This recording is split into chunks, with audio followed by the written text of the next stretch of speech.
State of New California notice to all Californians, Chapter 2, Grievance 25, October 13th, 2020.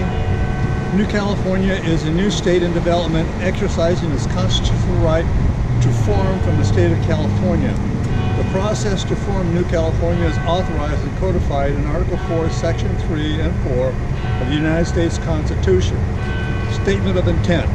The citizens of New California have decided to remedy the abuse of power by the government of California by exercising their right to form a new state provided in the United States Constitution, Article 4, Section 3 and 4. We are determined to live under a state government in the United States of America and under the Constitution of the United States. New California Declaration of Independence, January 15, 2018 states, whenever any form of government becomes destructive, it is the right of the people to alter or abolish it and to institute a new government.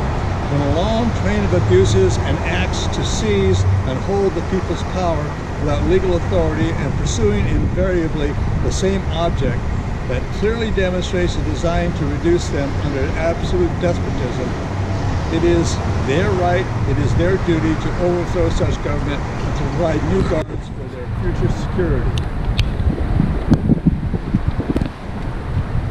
Preamble of the New California State Constitution states, we are the representatives of the undersigned counties within the state of California do acknowledge and humbly invoke the favor of Almighty God for the continued civil and religious liberty to ourselves and our prosperity.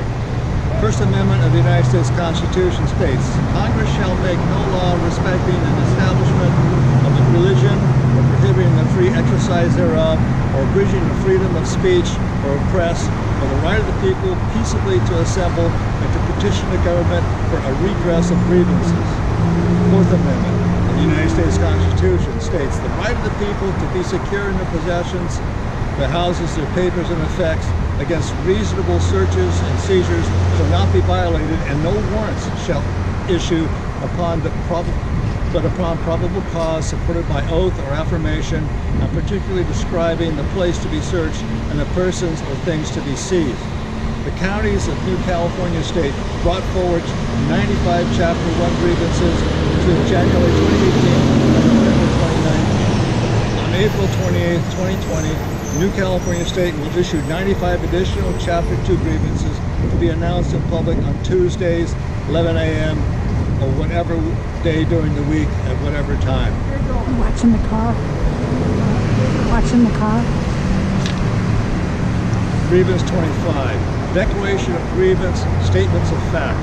The people of California are suffering from a tyrannical state government which fails to provide a Republican form of governance, enables and supports across its southern border the invasion of the United States of America by illegal foreign nationals, and protects vicious criminals who commit outrageous acts of violence upon citizens of America, all caused by a government of and for a monoparty system led by a tyrannical dictator who openly defies federal law.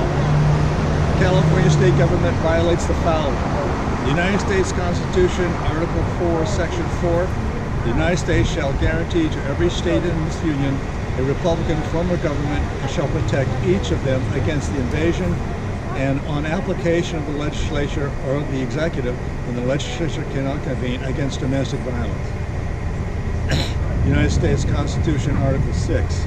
The Constitution and the laws of the United States which shall be made in pursuance thereof, and all treaties made or which shall be made under the authority of the United States shall be the supreme law of the land, and the judges in every state shall be bound thereby, anything in the Constitution or laws or any state to the contrary notwithstanding.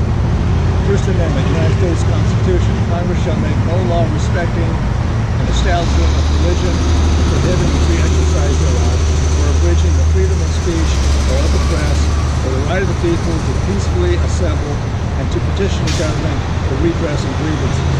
Eighth Amendment, United States Constitution, excessive bail should not be required, or excessive fines imposed, nor cruel and unusual punishment inflicted. 14th Amendment of the United States Constitution, Section 1. All persons born or naturalized in the United States and subject to the jurisdiction thereof are citizens of the United States and of the state wherein they reside.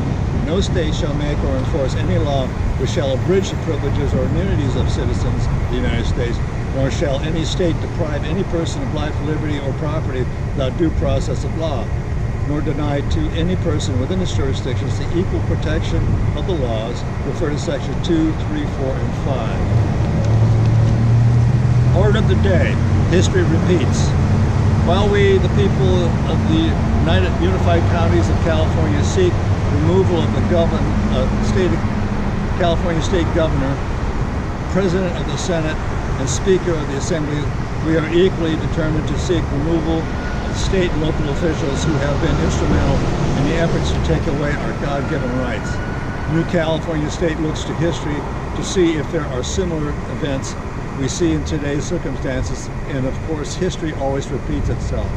When New Californians created their Declaration of Independence and then declared independence on January 15, 2018, they were very aware that the circumstances that gave us the original Declaration of Independence of 1776 had once again become a reality in California in 2018. To prove the case for the New California State, 95 grievances were read in the public square every Tuesday for 95 weeks. In essence, the Declaration had become far more than an event declared on a certain date, and soon forgotten. It had become a process. Between 1763 and 1776, American colonists made many attempts to organize and protest against the acts of Parliament. The Declaration of Independence represents the last long chain of declarations that began with the declaration of the Stamp Act Congress of 1765, which stated colonists were entitled to the same rights as Englishmen. This document also affirmed that taxing the colonists without their consent was a violation of their rights as British citizens, and the Parliament had no right to tax colonists. In 1774, after the passage of the Intolerable Acts, these themes would surface again in a document written by the First Continental Congress called the Declaration of Rights and Grievances. This document clarified the Stamp Act Congress Declaration by stating only colonial legislatures had the right to tax the colonists. Additionally, this document declared the Intolerable Acts unconstitutional and criticized the King and Parliament for dissolving colonial assemblies, maintaining a standing army in peacetime, and for enforcing heavy taxation. Meeting again as the Second Continental Congress in May of 1775, the delegates understood that things had only worsened between colonists and the British government. Although fighting had already broken out between Minutemen and British troops, many delegates still pressed for peaceful reconciliation. This process issued a declaration of causes of taking up arms and sent an olive branch petition to the king to humbly request that he negotiate a peaceful reconciliation. Once again, the king ignored the request of the colonists and responded instead by sending an additional 20,000 troops to the colonies. Throughout the struggle to assert their rights, colonial leaders understood the importance of maintaining unity between 13 colonies. Samuel Adams knew that, and that the people would have to be persuaded to view an attack on one colony as an attack on all colonies. To help maintain a unified protest, Samuel Adams organized committees of correspondence in 1772 to ensure that colonies could stay informed about new developments regarding the British King and Parliament. This information network proved crucial when the First Continental Congress agreed to boycott trade with Great Britain and to refuse to use British goods until a resolution was reached. During the Second Continental Congress, the Patriot leaders carefully waited to declare independence until all the delegations unanimously supported it. Although the colonies were technically at war with Great Britain, most of the time the Congress spent, it took them 14 months to write the formal declaration of war. After the rejection of the olive branch petition, the publication of Thomas Paine's Common Sense, and the hiring of German mercenaries, all of which took place in early 1776, the themes stated in earlier declarations were finally put to use to justify separation rather than reconciliation.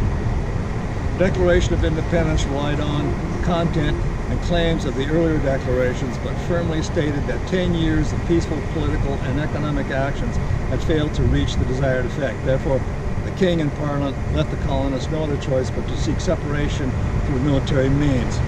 The New California State Movement has for over 5 years been utilizing Article 4, Section 3 to form a new state in direct defiance of the California dictator, just like the founding fathers had planned when they declared independence in 1776 and wrote the U.S. Constitution.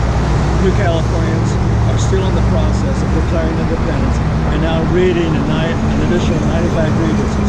You see, the process of independence should never end lest history repeats itself again.